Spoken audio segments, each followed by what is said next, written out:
Hello everyone, Jerry from Island Nights here. Just getting a quick video set up about getting to the BVI. We are now on day one. Just want to get the quick video out. It's kind of time sensitive. Everybody helped us get down here. We had a lot of questions and started out on Facebook, watch YouTube videos. Everyone helped us. Just want to return the favor. Everything is fluid down here, so don't take this as 100%. Times change, rules change, and the BVI rules are changing. Puerto Rico's changing. Don't know where you're connecting from. St. Thomas is changing, and the U.S. is changing, obviously. So we came in from Las Vegas. So the first step is to get your portal, all your paperwork done.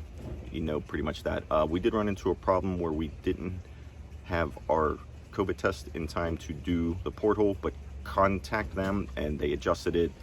We contacted through emails, and they actually gave us a phone call. We were at the airport, so it was kind of stressful, I guess, for us, because we didn't know if we were really approved yet, but they took care of it. They're great, everyone. So just contact them, and hopefully they get back to everybody in time. So that worked out as far as getting the porthole approval to get into the BVI.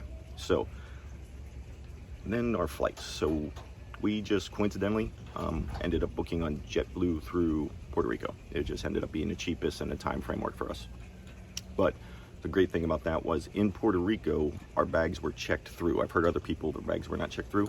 So we did not have to retrieve our bags in San Juan, which we were worried about having to get into the San Juan COVID protocol. And they are 3 days before, where BVI was 5 days. We had to test on day 4 days in between. So we were a little nervous about the Puerto Rico thing. But if you ended up JetBlue through Silver Airways, the bags were checked all the way through. And if you do this to make sure, like when you check your bags at the airport in the States, we were in Lauderdale, check your bag tag before they take it, make sure it says EIS, and then it worked out perfect. All our bags got here, no problem. So that was just a lucky coincidence for us, but I've heard other people have had to go in Puerto Rico to baggage claim and then come back through security. Don't know this firsthand, but be careful if you have to do this. You don't want to exit the airport. But they said everyone is helpful. The people I have read and have responded that it's doable, but you just don't want to head out if you're not in the Puerto Rico COVID protocol, which we were not. We were a little stressed about it, but it all worked out. So we got lucky with the JetBlue through Silver Airways thing. So that worked out. And then as far as arriving into the BVI, it was seamless, but when they do take your carry-on bags, because you're on a small puddle jumper, so they do take your carry-on, the small rollerboards. None of that fits in the overheads. Just so you know, when they take those bags, you do not get those back until after you clear customs in a BVI. I don't know if it's standard, just new because of COVID, or just what we went through. But so I had my wallet in that bag, but luckily passports and all the other stuff, my wife keeps track of that, so she had that for us. So you don't want to put anything important in your roller board when you board the plane in Puerto Rico, because you will not get it back until after customs. So make sure your passport is on your person when leaving Puerto Rico. And see what else here I took notes on. So that was a piece of cake. You come in, our flight was empty. There's only 7 of us, so it took almost no time at all. You go in, they check your paperwork, they ask for email, few informations, few more information. Then you go get your test. We all know what that's about. That's no fun, but it's worth it. Then you head to customs, clear customs, piece of cake, and then all your luggage is there. So after you get your checked luggage, and then you will get your carry-on luggage at this point, you clear customs, then you come outside, and there's one more person there, and they're gonna want the paperwork for your BVI arrival approval. And they only need 1 per group in our scenario, so there was 4 of us. They just needed 1. That was easy. And then you exit the airport, and just outside is where you get your tracking device. So then they will take your information again, assign a tracking device to you, piece of cake, and then you get your cab from there. And for us, we are on our sailboat, so we came taxied right straight to the marina.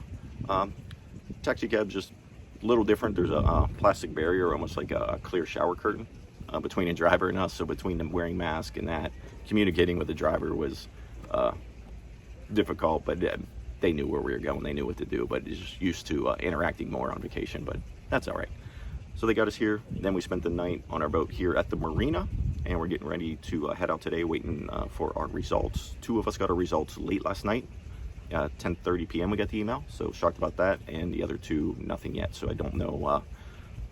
It's probably just normal, just the way they process it.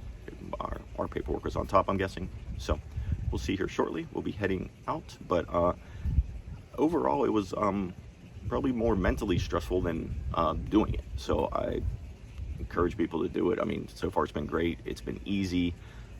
It's well worth it. It's beautiful here. So we can't wait to get out and about.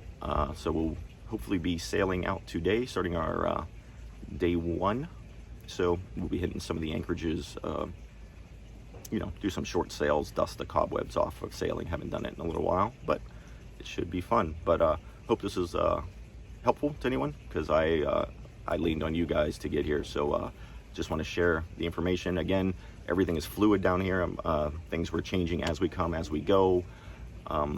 We're lucky enough to be down here for 13 days, so we will have to get a bonus COVID test to water taxi out to St. Thomas.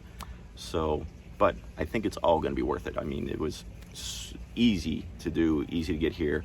And as far as the process of waiting, I waited in longer lines, generally because you're on a full flight with 200 people going through customs and other flights traveling abroad. So when there's only 7, 10, 15, 20 people on a flight, even though the added COVID test is there, the time-wise is still about the same as it would take to get through customs if you were on a, you know, full flight in pre-COVID times. So, all right, anyway, if you have any questions, fire them in the comments. I will try to get an update. I don't know what internet service will be like when we get out and about on the day 4 protocol, but I've heard nothing but good things, and it's easy with that also. So I encourage everybody to come down. It's beautiful down here, and it's more of a pain in the butt pre-planning and thinking about it than doing it. It was a piece of cake coming down here. So take care, everyone. Talk to you soon.